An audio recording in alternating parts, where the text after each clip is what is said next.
May 5th, 1945.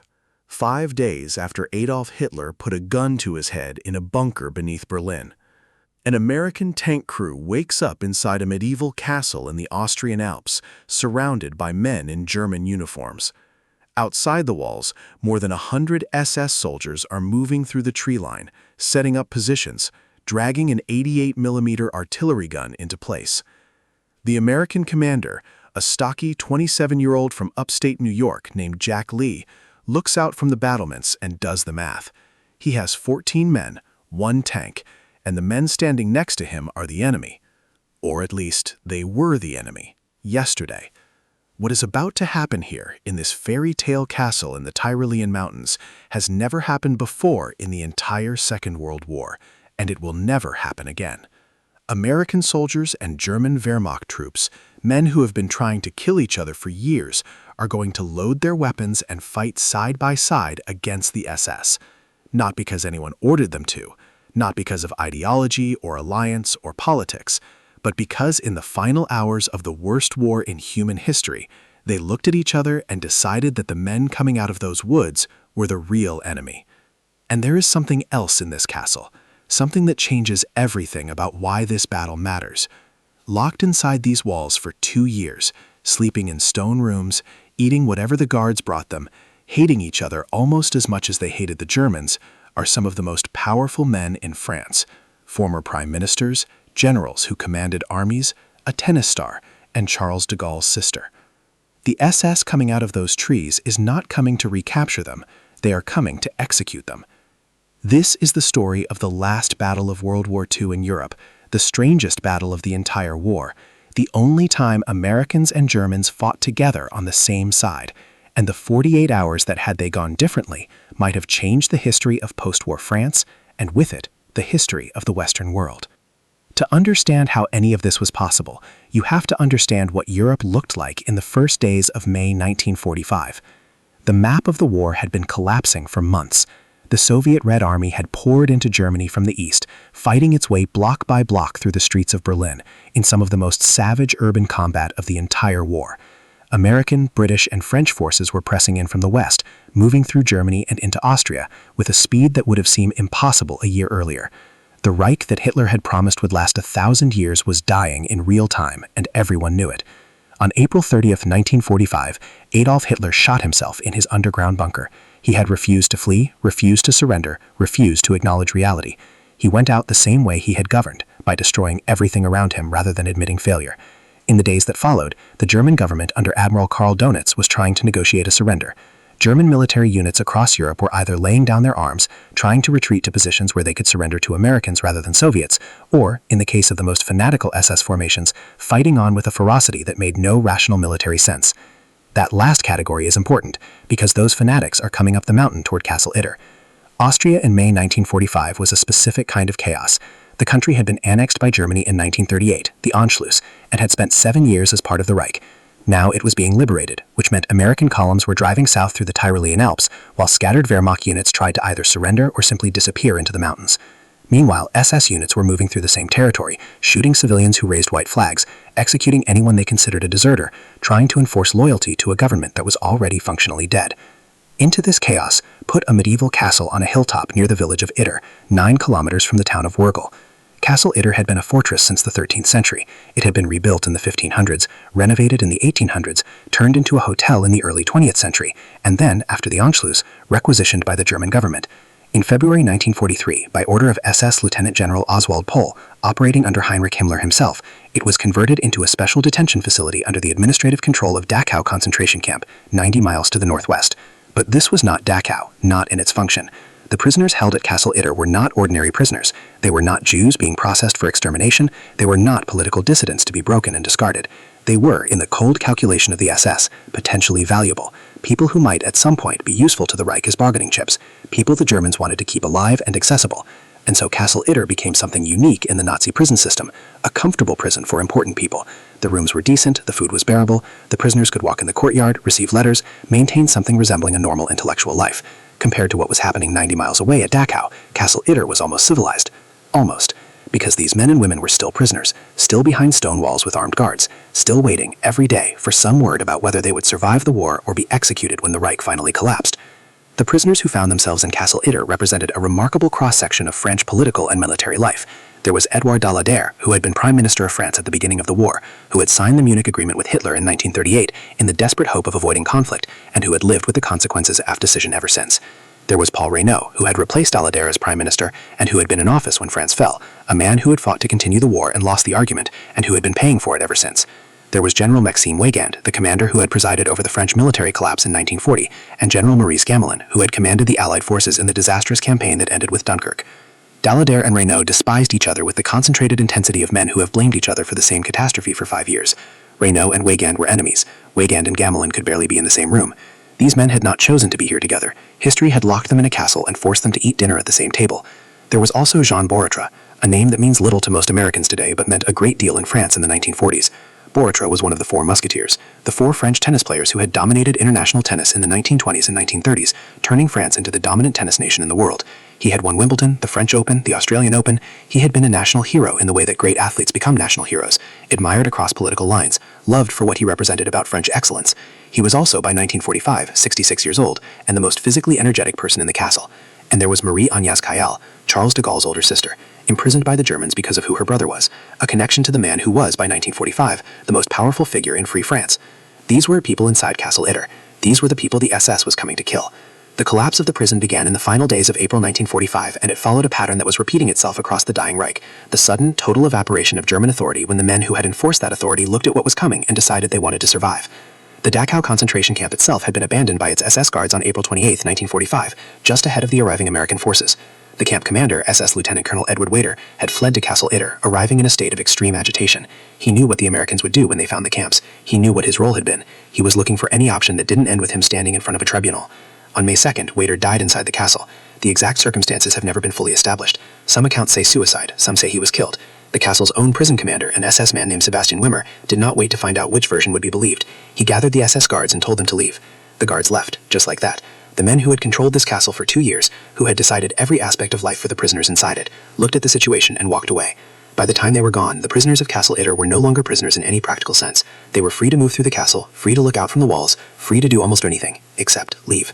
Because outside those walls, scattered through the forests and valleys of the Austrian Tyrol, were SS units that were not surrendering, that were still armed, that were still dangerous, and that, according to the most credible historical analysis, were almost certainly planning to come to the castle and execute the prisoners before the Americans could reach them.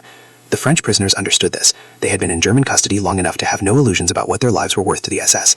They began looking for weapons in the rooms and armories the guards had abandoned. They found rifles, submachine guns, ammunition. Former prime ministers and generals who had not held a weapon in years began loading magazines. They also sent for help. A Yugoslav man named Zvonimir Chichkuk had been working at the castle as a forced laborer, a handyman, essentially, doing maintenance and repairs under guard. On May 3rd, using the pretext of an errand, he walked out of the castle carrying a letter written in English. The letter explained who the prisoners were and asked for Allied assistance. Chichkuk walked towards Innsbruck, 64 kilometers away, moving through countryside where SS troops were still actively patrolling until he found advance elements of an American infantry unit and handed over the letter. A rescue mission was organized immediately. A heavily armed force moved toward the castle. It was stopped by SS artillery fire roughly halfway to Itter and recalled by superior officers from moving into a neighboring division's territory. The mission was cancelled before it started. The prisoners, not knowing this, waited for help that did not come. On May 4th, the castle's Czech cook, a man named Andreas Krobat, volunteered to try again. He found a bicycle. He rode through 9 kilometers of occupied Austrian countryside, avoiding SS patrols, and reached the town of Wurgel. There, he asked the Austrian resistance for help. The Austrian resistance in Wurgel brought him to the most important man in the room, the German Wehrmacht major named Joseph Gengel. Joseph Gengel was 34 years old in May 1945. He had been a professional soldier for most of his adult life, joining the military in the 1930s, rising through the artillery corps, fighting in Poland and France on the Eastern Front. He had been at Stalingrad. He had survived that apocalypse when hundreds of thousands of his fellow German soldiers had not. By 1945, Gengel was a man who had made a decision that, in the context of everything around him, required more courage than almost anything he had done on a battlefield. He had decided that the regime he had served was criminal, that the war was lost, and that his remaining obligation was not to Hitler or to the SS, or to any order that came down from what remained of the German command structure. His remaining obligation was to the people around him, the civilians of Wurgel, the Austrian resistance members trying to prevent pointless death in the final hours of a war that was already over. Gengel had only about 20 soldiers left under his command. He had defied orders to withdraw, staying in Wurgel specifically because the SS was shooting civilians who raised white flags, and he was not willing to leave those civilians unprotected. He had been providing weapons and information to the local Austrian resistance. He was, in every meaningful sense, already fighting on the other side. When the Czech cook arrived with news about the French prisoners at Castle Itter, Gangel understood what it meant. He also understood that 20 men were nowhere near enough to defend a castle against the kind of SS force that was likely to come. He needed Americans. He took a white flag, got in his Kubelwagen, the German military equivalent of a jeep, and drove 8 kilometers to the town of Kufstein, where American forces had recently arrived. He drove through a landscape where SS units were still operating, where being a German officer approaching American lines under a white flag was a good way to get shot, and he did it anyway. At Kufstein, he found what he was looking for. Sitting in the town square, waiting to be relieved by a fresh division that was scheduled to take over the sector, was a reconnaissance unit of Sherman tanks from the American 23rd Tank Battalion, 12th Armored Division, and the man in command of that unit was Jack Lee. Jack Lee was 27 years old from Norwich, New York, a stocky officer who had been described by people who served with him as energetic, direct, sometimes impulsive, and exactly the kind of man you wanted leading a tank unit in a rapidly shifting situation. He had been fighting since the 12th Armored Division arrived in France in November 1945. He had been through Alsace-Lorraine, through Germany, and now into Austria. He had seen enough of the war to know what mattered and what didn't. Gangel looked up to him, a German major in German uniform with a German accent, and explained the situation at Castle Itter, explained who the prisoners were, explained what the SS was likely to do, explained that he and his men would fight alongside the Americans if Lee would. The force that emerged from the trees that morning belonged to the 17th SS Panzer Grenadier Division, known by its medieval German designation, the Götz von Berlichingen. Named for a 16th century knight who had famously told a Swabian imperial herald to kiss his backside, a piece of historical color that felt darkly appropriate given the nature of what the division was doing in May 1945. The division was commanded by SS Oberfuhrer Georg Bochmann, a seasoned Waffen-SS officer who had been fighting on the Eastern Front and in France, and who had no intention of surrendering while he still had men and weapons. Between 100 and 150 SS troops moved out of the tree line and began advancing on the castle. They had automatic weapons, trucks, and the 88mm gun, a piece of artillery that had spent the entire war as one of the most feared weapons in the German arsenal, capable of destroying tanks, leveling buildings, and turning stone walls into rubble. Against the defenders in Castle Itter, it was devastating. The first shells hit the castle walls with impacts that shook the entire structure. Sections of centuries-old stone began to crack and collapse. Inside the courtyard, the concussions were disorienting. The noise was continuous: machine gun fire from the SS positions outside, return fire from the men on the walls, the deep bass impacts of the 88's rounds against the stone. Besotten Jenny returned fire from the gate. Her 75mm gun spoke in answer to the SS positions, suppressing some of the machine gun fire, forcing SS soldiers to keep their heads down. But she was one tank against a division, and the 88mm gun that the SS had positioned on the high ground above the castle could penetrate her armor at that range.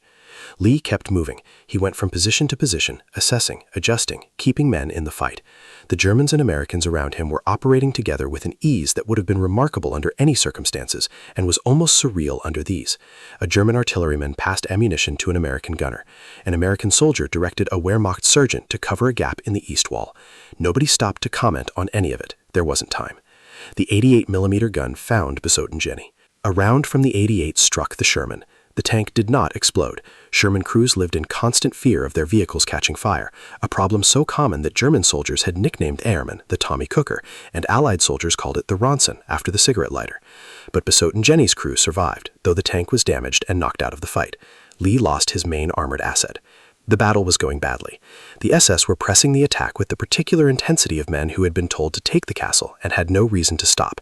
The defenders were running low on ammunition. Men were being rotated off the walls to rest, to treat wounds, to redistribute what ammunition remained. The situation was becoming critical. Joseph Gangel was moving through the castle, helping coordinate the defense, keeping communication flowing between the German and American positions. He reached a section of the wall where Paul Reynaud was exposed. The former prime minister was in the open, in a position that gave him a good field of fire but left him visible to the SS snipers working the edges of the attack. Gangel moved to get Reynaud out of the line of fire. He stepped into the open to reach the Frenchman. A sniper's bullet found him. The round hit Gangel in the head. He died instantly. He was 34 years old. He had spent the last weeks of the war defying orders, protecting civilians, driving under a white flag to ask an enemy soldier for help, and fighting beside Americans against the men who wore the same uniform he had worn for years. He died trying to protect a French politician he had never met before the previous afternoon. His body was carried inside. The fight continued around him. The situation was now approaching the point of no return. Ammunition was nearly exhausted. The SS was still pressing the attack.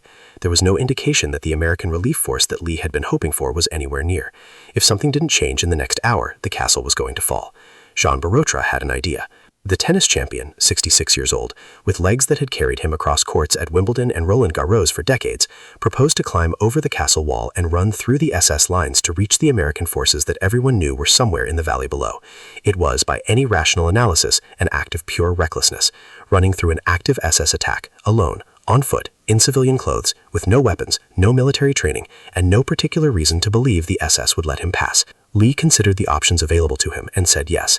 Barotra vaulted the wall of the castle. He ran. How he survived the next stretch of time is, depending on your view of probability, either a miracle or simply the kind of thing that sometimes happens in war when circumstances align in unexpected ways. He moved through the SS positions, a 66-year-old Frenchman in civilian clothes, moving fast, moving deliberately, moving like a man who had been playing competitive sports at the highest level for 40 years and had not forgotten what it felt like to move with purpose under pressure. He reached the Austrian resistance fighters who were advancing with the American relief column. He got a message through. He told them exactly where the defenders were, exactly what they needed, and exactly how much time remained before the castle fell. The 142nd Infantry Regiment of the 36th Infantry Division had been pushing towards Castle Itter. They had the information they needed. They moved. The relief force arrived at Castle Itter in the early afternoon of May 5th. They hit the SS from behind, driving up the road to the castle while the SS was focused on the attack from the front, catching the Waffen SS troops between the arriving column and the defenders on the walls. The SS, caught in that trap, broke. They retreated into the woods. Approximately 100 SS soldiers were taken prisoner. Inside the castle, the shooting stopped. The defenders looked at each other. Americans, Germans, French politicians with rifles, an Austrian teenager who had driven through the night to be here, an SS officer who had decided to switch sides, the women who had stayed with their husbands and fought alongside them. They were covered in dust and smoke. Some were wounded. One was dead. One of the strangest days in the history of the Second World War was over. 2 days later, on May 7, 1945, Germany signed its unconditional surrender. The war in Europe was officially over. The French prisoners were evacuated from Castle Itter and transported back to France. They arrived in Paris on May 10th. Daladier and Reynaud and Gamelin and Wagan and the others walked back into the country they had last seen as it was falling, and began the complicated, contested process of rebuilding their lives and their reputations in a France that was itself rebuilding from the ground up. Paul Reynaud, who had described Jack Lee as crude and suggested that Lee was a poor reflection of American leadership, appears in the historical record to have said almost nothing publicly about the battle after the fact. He wrote his memoirs, he returned to politics, he lived until 1966. His account of Castle Itter, when he mentioned it at all, was notably brief. Jack Lee was promoted to captain and awarded the Distinguished Service Cross, the second highest military decoration the United States Army can give, presented for extraordinary heroism in combat. His citation described his actions at Wargle and Castle Itter in language that emphasized his initiative, his boldness, and his leadership. It did not specifically mention the part where he organized a joint American-German defense of a medieval castle. Perhaps that was considered too strange to include in an official military commendation. Jack Lee returned to civilian life after the war. He went back to Norwich, New York, and lived there for the rest of his life. He died in January 1973 at the age of 54. The town of Norwich, decades later, inducted him into its Hall of Distinction. The citation described him, accurately, as a born soldier. Joseph Gangle did not come home. His body was eventually buried in the town of Wargle, where he had stayed when he could have retreated, where he had protected civilians from SS reprisals, where he had decided that his remaining obligation as a soldier was not to the regime that had given him his rank, but to the human beings who needed someone to stand between them and the men with guns who wanted them dead. Wargle named a street after him, the Sepp Gangle Strasse. A small memorial was erected with an engraving that described what he had done in his final weeks, and ended with the words that he died a hero's death at the age of 35. He was actually 34, but the sentiment was right. He left behind a widow and 2 young children. The castle itself still stands. It is privately owned and not open to the public. If you drive through the Inn River Valley today, through the Tyrolean Alps with their impossible green mountains and their picture postcard villages, you can see it on its hill, a small medieval structure that looks from a distance like something out of a fairy tale. There is no major monument there, no museum, no permanent commemoration of what happened inside those walls on May 5, 1945. The battle has become better known over the decades, partly through Stephen Harding's 2013 book The Last Battle, which brought the full story together for the first time in a form accessible to a general audience. The Swedish metal band Sabaton wrote a song about it. A film came out in 2025, but it remains in the broad sleeve of Second World War history, an obscure footnote, a story that most people have never heard, tucked into the last 48 hours of a 6-year conflict that produced more history than any single human mind can hold. What do you do with a story like this? Because on the surface, it is an adventure. It has all the ingredients of a great war story: unlikely heroes, impossible odds, a medieval castle under siege, a tennis star leaping over a wall and running through enemy lines, a last-minute rescue. It almost seems too cinematic to be true, and yet every detail of it is documented. It happened. But underneath the adventure, there is something much harder to sit with. Castle Itter worked as a story, as a battle with a happy ending, because of the specific choices made by specific people in the last days of their lives. Joseph Gangl drove under a white flag to an enemy army because he had decided, at some point between Stalingrad and the Austrian Alps, that there were things worth protecting that had nothing to do with the flag he served under. He had decided that the residents of Wurgel were his responsibility, that the French prisoners on that hill were his responsibility, that the civilians being shot for hanging white sheets out their windows were his responsibility. He made that decision when he had nothing to gain from it and his life to lose. Jack Lee looked at a German major in a German uniform who was asking for American help, and instead of treating it as a trap or a complication or someone else's problem, he said yes. He organized a force, drove into hostile territory, and held a castle with inadequate resources against a superior force because he had decided that the French prisoners on that hill were also his responsibility. He made that decision when his orders were to wait in a town square and let someone else handle it. What happened at Castle Itter on May 5, 1945, is often described as the strangest battle of World War II, and that is true in the most literal sense. It was strange, it was unprecedented, it has never been repeated. But the word strange undersells what it actually was. It was not strange because of the military formations or the allegiances or the castle. It was strange because individual human beings, in a context of total war where the rules said you protect your side and kill the other side, chose to ignore that framework entirely. They chose to protect the people who needed protecting, regardless of which army those people belonged to, regardless of what the people protecting them had been doing the day before or the year before or for the past 6 years. There is a temptation to read that as an inspirational story about the fundamental goodness of individuals rising above the systems that contain them, and it is that. But it is also something more uncomfortable, because Castle Itter happened at the end of the war, when the outcome was already decided, when Gangl had very little to lose by switching sides, because the side he was switching from had already lost, when Lee had very little to lose by helping a German officer, because the German officer was offering useful intelligence, and the mission was finite, and the war was functionally over. The question that Castle Itter asks, if you're willing to hear it, is not whether people can transcend their circumstances and do the right thing when everything is falling apart. The question is why it took until everything was falling apart. There were people inside the German military who understood what the regime was doing, not just at the end, throughout. Gangl had been at Stalingrad. He had seen the Eastern Front. He was part of a military machine that had been committing atrocities for years before he decided those atrocities were not his responsibility to continue. The question of when he knew and what he did with what he knew is not answered by the remarkable thing he did in the last week of his life,